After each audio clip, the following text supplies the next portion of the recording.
గత ప్రభుత్వంలో అధ్యక్ష రాష్ట్రంలో ఈరోజు నేను క్రీడా శాఖ మంత్రిగా ఈ సభలో చెప్తున్నాను అధ్యక్ష, ఎందరో లక్షలాది మంది పేద క్రీడాకారులతో ఆడుకున్నారు అధ్యక్ష, వాళ్ళ భవిష్యత్తుతో వాళ్ళ జీవితాలతో.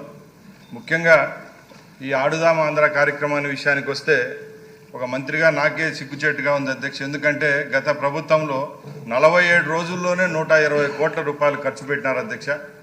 గత 5వ తారీఖున శాసనమండలిలో కూడా గౌరవ సభ్యులు ఇదే క్వశ్చన్ మీద డిస్కస్ చేయడం జరిగింది అధ్యక్ష. వివిధ మీడియా మార్గాల ద్వారా కూడా ఆడుదాం ఆంధ్ర అనేది ఒక స్టేట్లోనే పెద్ద ఇష్యూగా జరుగుతూ ఉంది. కాబట్టి మేము మొన్న మండలిలో అలాగే ఇక్కడ కూడా చెప్తున్నాం అధ్యక్ష, 45 రోజుల్లోనే దీని మీద ఒక విజిలెన్స్ కమిటీని అలాగే సిఐడికి ప్రోబ్ చేశాం అధ్యక్ష, హౌస్ కమిటీకి. ఖచ్చితంగా దీని మీద ఒక నివేదిక అనేది తీసుకొని వచ్చి ఈ సభలోనే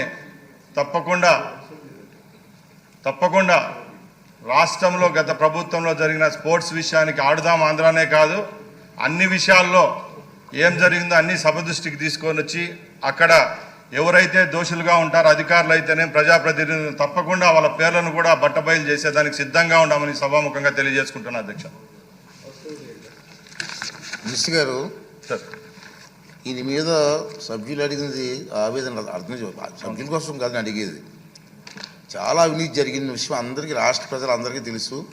ఇంకా పూర్తిగా వివరాలన్నీ కూడా ప్రజల్లోకి తీసుకెళ్లాల్సిన అవసరం ఉంది. స్ట్రిక్ట్గా ఎంక్వైరీ చేయించండి తప్పకుండా. 18 రోజుల ఎంతలో 120 కోట్లు ఖర్చు పెట్టడం ఏంటండి? ఎక్కడ మేము చూసాం మా ఏరియాలో. మీ ద్వారానే హౌస్ కమిటీకి కూడా దీని మీద మీరు సీరియస్ తీసుకోండి సార్. తప్పకుండా పబ్లిక్ తెలియాలి ఎంత అవినీతి జరిగింది, ఎలా జరిగిందని పబ్లిక్ తెలియాలి. సీరియస్ తీసుకోండి. తప్పకుండా. Thank you.